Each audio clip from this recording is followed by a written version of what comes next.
بسم اللہ الرحمن الرحیم الحمدللہ رب العالمین والصلاة والسلام علی رسولہ الامین۔ اردو ورلڈ کی طرف سے راہ عمل پروگرام میں خوش آمدید۔ محترم ناظرین، آج ہم جس موضوع پر بات کریں گے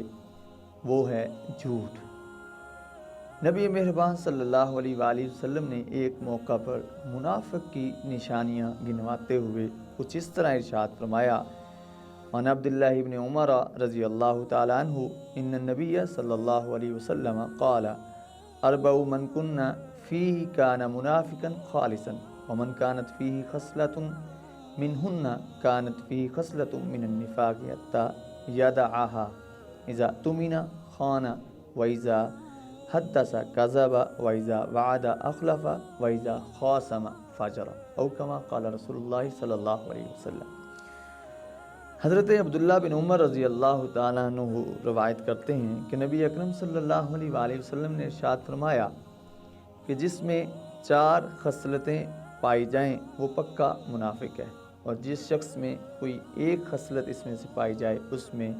نفاق کی ایک خصلت پائے گی۔ وہ 4 خصلتیں کون سی ہیں؟ فرمایا جب اس میں کوئی امانت رکھی جائے اس کے پاس تو اس میں خیانت کرے، اور جب وہ گفتگو کرے تو جھوٹ بولے، اور جب وعدہ کرے تو پورا نہ کرے، اور جب کسی سے اس کا جھگڑا ہو جائے تو وہ گالی پر اتر آئے۔ محترم ناظرین، ہمارے معاشرے میں اس وقت آپ کو جگہ جگہ جھوٹ کا بسیرا نظر آئے گا،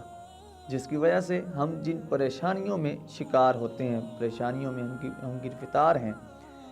ان پریشانیوں کی بڑی وجہ ہمارا اپنا جھوٹ میں ملوث ہونا ہے۔ کئی باتیں ہم ایسی کرتے ہیں کہ ہم سمجھتے ہیں کہ شاید ہم جھوٹ نہیں بول رہے۔ مثال کے طور پر گھر کے اندر بچے کو ڈرانے کے لیے ہم بعض اوقات خواتین جو ہیں وہ مثال میں پیش کرتی ہیں کہ بچہ خاموش ہو جائے، وہ بلی آ گئی، وہ سانپ آ گیا، تو ہم سمجھتے ہیں شاید یہ جھوٹ نہیں ہے۔ حالانکہ حضور اکرم صلی اللہ علیہ وآلہ وسلم نے ایک موقع پر ارشاد فرمایا کہ جھوٹ اگر مذاق میں بولا جائے تو وہ جھوٹ ہی ہوگا۔ اسی طرح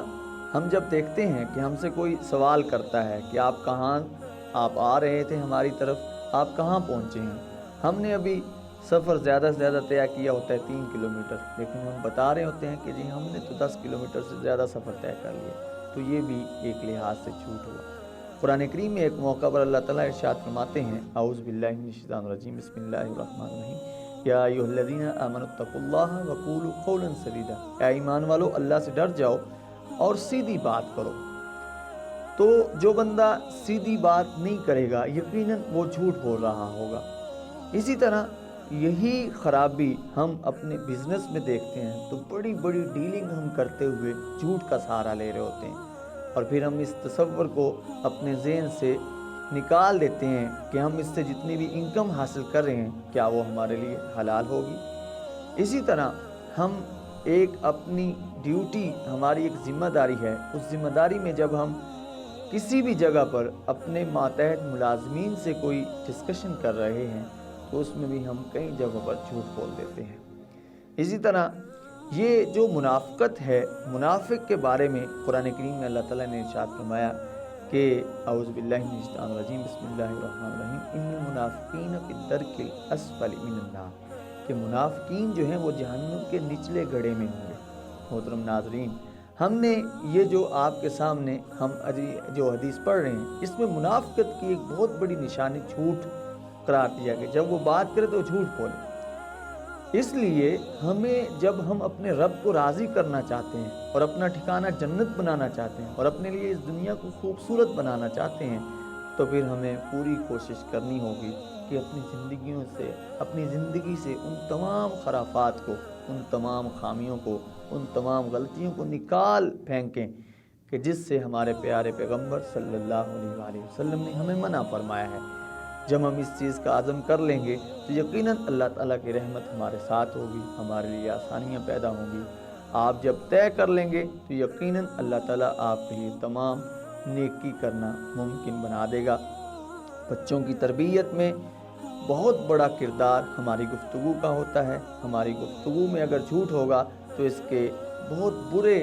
اثرات ہمارے بچوں کی تربیت پر پڑیں گے، اور پھر ہم جو شکوہ کرتے ہیں کہ ہمارے بچے بھی جھوٹ بولتے ہیں، تو جب ہم خود جھوٹ سے باز نہیں آئیں گے تو پھر ہمیں یہ شکوہ نہیں کرنا چاہیے۔ اللہ تعالیٰ سے دعا ہے کہ وہ ہم سب کو ہر طرح کی ایسے کاموں سے بچنے کی توفیق عطا فرمائے جس سے ہمارے پیارے پیغمبر صلی اللہ علیہ وآلہ وسلم نے ہمیں منع کیا ہے۔ آخر میں پھر میں گزارش کروں گا کہ آپ کوئی کسی بھی معاملے میں رہنمائی لینا چاہیں، کوئی سوال کرنا چاہیں تو آپ کمنٹس میں اپنی رائے سے ضرور ہمیں آگاہ کیجیے گا۔ وَأَقُولُ قَوْلِي هَذَا أَسْتَغْفِرُ اللَّهَ لِي وَلَكُمْ وَلِسَائِرِ الْمُسْلِمِينَ۔ اللہ حافظ۔